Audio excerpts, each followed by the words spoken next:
गुरु नानक देव जी ने भारत के चारों ओर यात्राएं की तथा मक्का तक भी गए। इन यात्राओं में उनके परम भक्त तथा श्रद्धालु बाला और मर्दाना उनके साथ रहते थे। इन्हीं यात्राओं में एक बार वह एक गांव में गए जहां पर सभी नर नारियों तथा बूढ़े बच्चों ने उनका हार्दिक स्वागत किया। गुरु जी उनकी संत सेवा तथा श्रद्धा भाव से अत्यंत प्रसन्न हुए।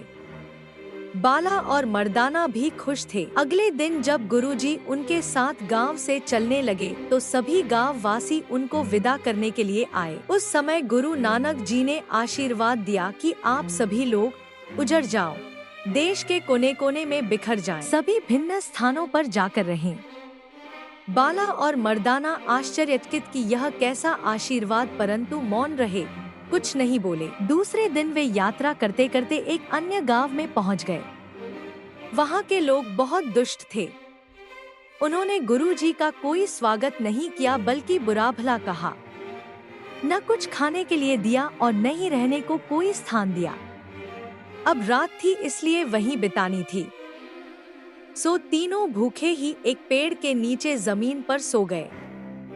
अगले दिन जब वहां से प्रस्थान करने लगे तो गुरु नानक जी ने चलते समय कहा, भगवान करे कि यह सभी लोग सदा इसी गांव में ही बसे रहें, अन्य स्थान पर न जाएं। बाला और मर्दाना स्तब्ध रह गए। अब उनसे नहीं रहा गया। दोनों ने गुरु नानक देव जी से शिकायत के रूप में एक साथ कहा, यह आप क्या कह रहे हैं?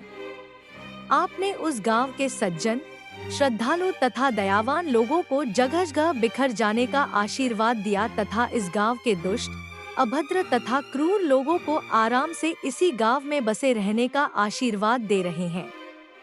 हमसे यह सहन नहीं होगा। गुरु साहिब जी बहुत ही शांत भाव से बोले, उन सज्जनों की देश में ही नहीं संसार में सर्वत्र आवश्यकता है। जहाँ भी जाएंगे सत्कर्म करेंगे तथा सद्गुणों का प्रसार करेंगे। इससे समाज तथा मानवता का कल्याण होगा। दुष्ट लोग अपने अवगुणों तथा दुष्ट कर्मों से जहाँ भी जाएंगे वातावरण को दूषित करेंगे। इसलिए इनकी दुर्गंध एक ही स्थान पर सीमित रहे तो अच्छा। मेरे प्यारे शिष्यों, इस रहस्य को समझो।